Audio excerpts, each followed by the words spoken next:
Hello everyone, আসসালামু আলাইকুম। আমন্ত্রণ জানাচ্ছি লিজাস কিচেন থেকে মজাদার জলপাইয়ের আচার রেসিপিটি দেখার জন্য। আশা করছি আপনাদের কাছে খুবই ভালো লাগবে এই আচার রেসিপিটি। এখন তো জলপাইয়ের সিজন, সবার ঘরে ঘরে জলপাই আছে। যারা জলপাইয়ের আচার পছন্দ করেন এবং খুব সহজ পদ্ধতিতে তৈরি করতে চান, তাহলে আমার রেসিপিটি ফলো করতে পারেন, সহজে তৈরি করে নিতে পারবেন। চলুন শেয়ার করি, কথা না বাড়িয়ে।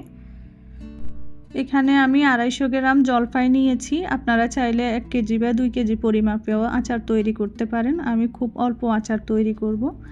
এখন ভালো করে ধুয়ে আমি জলপাইয়ের গায়ে দাগ কেটে নিচ্ছি। কিভাবে কেটে নিচ্ছি আপনারা দেখে বুঝে নিতে হবে। আপনারা চাইলে বটি দিয়েও কেটে নিতে পারেন। আমি ছুরির সাহায্যে কেটে নিয়েছি সবগুলা জলপাই এর গায়ে। এই যে দেখেন কেমন হয়েছে।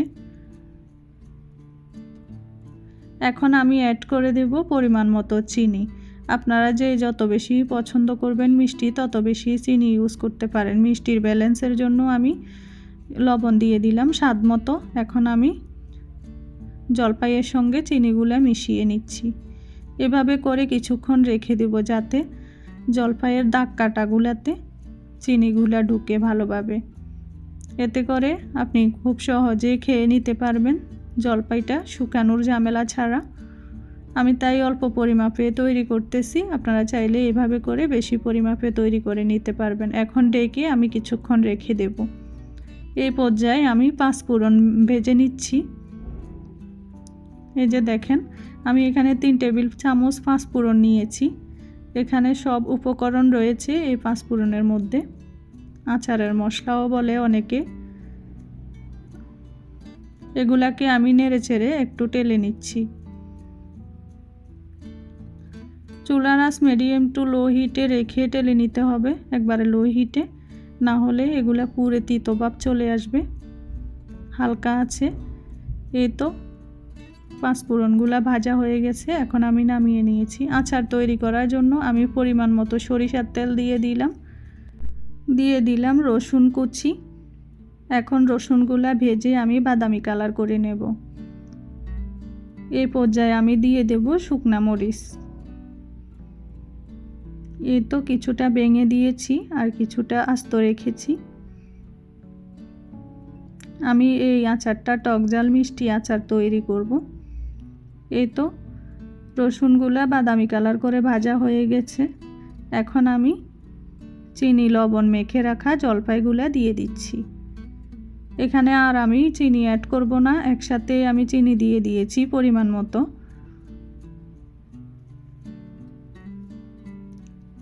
লবণও দিয়ে দিয়েছি। এখন নেড়ে চেড়ে আমি চিনিটা গলিয়ে নেব। এই যে দেখেন, চুলার আঁচ মিডিয়াম টু লো হিটে রেখে আমি নেড়ে চেড়ে জলপাইগুলা সিদ্ধ করে নিচ্ছি। এই তো দেখেন চিনিগুলাও গলে গেছে। এভাবে কিছুক্ষণ নেড়ে চেড়ে আমি এখানে অ্যাড করে দিচ্ছি তেজপাতা স্মেলের জন্য, আর দিয়ে দিচ্ছি এলাচ। আপনারা চাইলে এটা স্কিপও করতে পারেন। দিয়ে দিলাম হলুদের গুঁড়া হাফ চামচ থেকে একটু কম। জাল হওয়ার জন্য আমি লাল মরিচ ব্যবহার করেছি 1 চা চামচ। এখন নেড়ে চেড়ে আমি মিশিয়ে নেব জলপাইয়ের সঙ্গে। এই তো এভাবে করে চুলার আঁচ মিডিয়াম টু লো হিটে কিছুক্ষণ নেড়ে চেড়ে নেব।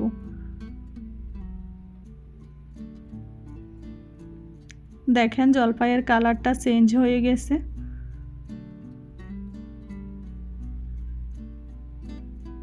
খুব সহজ পদ্ধতিতে তৈরি করে নিতে পারবেন আমার রেসিপিটা ফলো করলে জলপাইয়ের আচারটা ঝামেলা ছাড়া। এই তো দেখেন কালার চলে আসছে সুন্দর একটা। জলপাইগুলাও প্রায় সিদ্ধ হয়ে আসছে। প্রায় 70% সিদ্ধ হয়ে আসলে আমি এখানে আচারের মশলা ইউজ করব। এখন কিছুক্ষণ ডেকে চুলার আঁচ মিডিয়াম টু লো হিটে জাল করে নেব। এই যে দেখেন, আমি পাতিলটা চেঞ্জ করে দিয়েছি। আগে কড়াইতে দিয়েছিলাম, আমার মনে হচ্ছে যে হচ্ছে না, তেলগুলা জলপাইয়ের গায়ে লাগতেছে না, ওই জন্য আমি পাতিলটা চেঞ্জ করে দিয়েছি। এই তো এই পাতিলে কিছুক্ষণ জাল করার পরে আমি তেলে রাখা পাঁচফোড়নগুলা গুঁড়া করে দিয়ে দিলাম, আধা ভাঙা করে দিয়েছি। এই পর্যায়ে আপনারা ভিনেগার ইউজ করতে পারেন, সারা বছর জুড়ে সংরক্ষণ করার জন্য, নষ্ট হবে না। আমি রোদে শুকাবো, ওই জন্য আমি ভিনেগার ইউজ করি নাই, আপনারা চাইলে করে নিতে পারেন। কিছুক্ষণ ঢেকে স্মেল আসার জন্য পাঁচফোড়নের রেখেছিলাম। এখন আমি ঢাকনা তুলে নেড়েচেড়ে দিচ্ছি, আচারের সঙ্গে মিশিয়ে নিচ্ছি। এই যে দেখেন সুন্দর একটা কালার চলে আসছে। আমি আবারও ঢেকে কিছুক্ষণ জাল করে নিয়েছি। এই তো কিছুক্ষণ পরে ফিরে আসলাম, দেখেন একদম পারফেক্টভাবে হয়ে গেছে এই জলপাইয়ের আচারটা। এভাবে করে জলপাইয়ের আচার করলে আপনারা সাথে সাথে নামিয়ে খেয়ে নিতে পারেন। এই জলপাইয়ের গুলাতে সব ধরনের মশলাই ঢুকে গেছে, চিনি মরিচ বলেন সব কিছুই ঢুকে গেছে।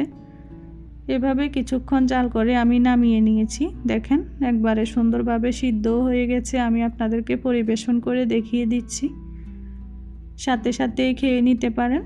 আর চাইলে বছর জুড়ে শুকিয়ে রোদে শুকিয়ে সংরক্ষণও করে নিতে পারেন। ভিনেগার ইউজ করলে বেশি শুকাতেও হয় না।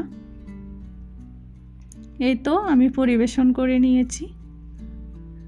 আমার রেসিপিটা যদি আপনাদের কাছে ভালো লাগে তাহলে আমার চ্যানেলটা সাবস্ক্রাইব করে পাশের বেল বাটনটি অন করে দিবেন, তাহলে আমার প্রতিদিনের রেসিপিগুলো আপনারা খুব সহজেই পেয়ে যাবেন। অনেক ভালো থাকবেন সবাই, সুস্থ থাকবেন। আল্লাহ হাফেজ।